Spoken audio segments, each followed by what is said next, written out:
ошол микрокредитный өзгөчө бардыгы байланып калган. Бул орусча айтканда финансовое рабство деп коет. Бул ошо кулдукта, финансылык кулдук болуп калат экен да.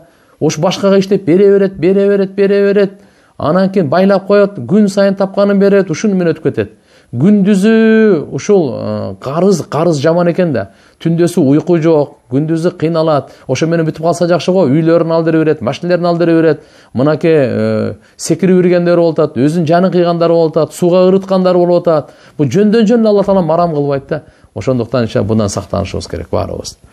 Телефондон берилген талак түшөбү? Кайра жашайын деп жатса, нике жаңыртса болобу? Жолу кандай? Бир нече жолу? Бир нече жолу кандай ал? Телефондон талак түшөт. Бул однозначно. Албетте 1-2 болсо кайра жаңыртса болот. Эгерде 3 болуп калса, анда болбойт. Күйөөм экөөбүз урушуп кетип, ал мас абалында болчу. Мастыгы менен талак берген эле. 3 жолу талак деп айткан. Эле талак түшөбү? Өзү мен мастыгым менен айтып алдым деп жатат. Ошону чечип берип коесузбу? Алла разы болсун. Талакы сукран вакый деп бизде китептерде келет. Мастын талагы түшөт өзү. Мастын талагы түшөт. Бирок азыр мынакей талак деп айткан экен. Сиздер мындай кылгыла, муфтиятта 15-чи кабинетке фатва бөлүмүнө баргыла, 3 талак маселеси боюнча ошолорго күйөөңөр, экөөңөр барып, анан ошол жерде карагыла да.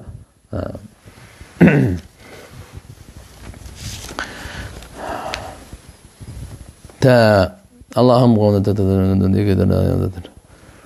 суроо, эгерде аял заты күйөөсү жок, хижаб киет, намаз окуйт, бирок негедир эле менин күйөөмө түн ичинде алсырап жатканын айтып SMS жазат. Дем салып койсун сурап. Бул иш туурабы же кандай?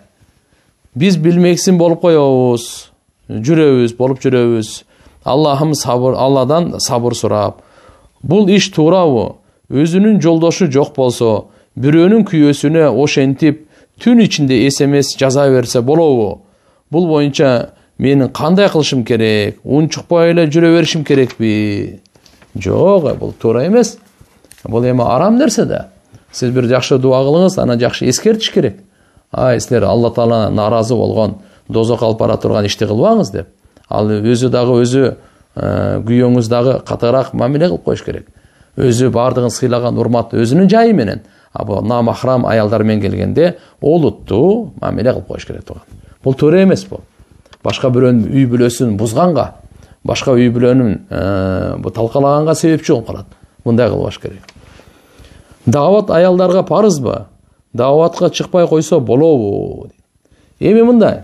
Эгерде дааватка оңолуу үчүн чыксаңыз, бул фарзы айын. Башка бирөөнү оңдойн деп чыксаңыз, фарзы кифая. Эгерде калиманы үйрөнөм, намазды үйрөнөм, зикирди үйрөнөм, жакшы адеп ахлакты үйрөнөм, ихласты үйрөнөм, Куран окуганды үйрөнөм, ошо үйрөнүү үчүн, оңолуу үчүн болсо, анда ар бир адамга фарзы айын болот, өзүнүн шарт талаптарына жараша. Эгерде жок, өзүңүз оңолгон, билген болуп, кой, мен да жөн отура бербейин дагы, башкаларга үйрөтөйүнчү десе, анда фарзы кифая. Менин суроом, 3 күн болгондо, мен 3 күн болгондо чоң апам баккан. Мени 3 күн, ошол 3 күн төрөлгөндөн кийин чоң апам баккан. Атам менен апам экөө ажырашып кетишкен. Атам көп арак ичкени байланыштуу.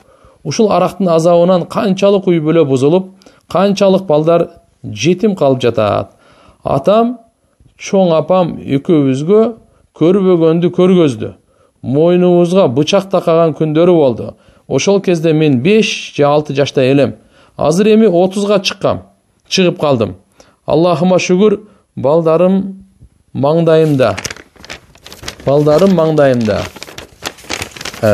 Жолдошум ичпейт, намаз окуйт. Азыркы күнгө чейин тынчтык бербейт.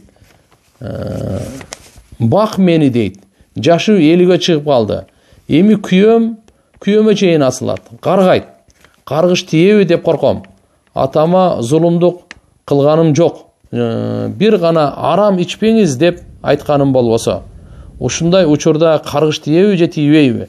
Бирок ушул нерсени баарына атам эмес, арак кылып жатат деп ойлойм. Дуа кылып коюңузчу. Бир да мусулман арак ичпей, үй бүлөсү менен ынтымакта жашасынчы деп. Машаалла. Бәрі қараңыз, қандай ата енесі атасына борыкер. Дағы эле атамдан күнөө жок, арақтан деп. Бұл пайғамбарыбыз айтқанда, бұл бардық жамандықтың ачқычы деген арақчы. Ушуга алып келди. Албетте, бирок азыр мына сиздин сурооңузга анын каргышы тийбейт. Эч кандай коркпоңуз. Миллион жолу каргаса дагы силерге тийбейт. Сиз мойнуңуздагы милдетиңизди аталык деп, мындай атам деп аракет кылып атасыз, жакшылыкка чакырып, колуңуздан келген жардам берип койгула, жакшы сөз менен кайтарып койгула. Бирок мени баккын, тегинткин дегенге ал акысы деле жок. Эми колуңуздан келген жардамыңызды берип койсоңуз, иншалла болот. Эми өзүңүз да дуа кылыңыз, биз да дуа кылайлы. Бардык үммөттү Алла Таала ушул жаман аты өчкөр арактан узак кылсын, арактан сактасын. Намазга бекем болуш үчүн эмне кылыш керек? Байкем 3 күндүк даватка чыгып келген, бирок келгенден бери кайра намаз окубай эле жүрөт. Намазга бекем болуш үчүн туугандар мындайда пайгамбарыбыз Мухаммад алейхиссалам айтканда, мындай дегенде: "Иза кумта фи салатик фасалли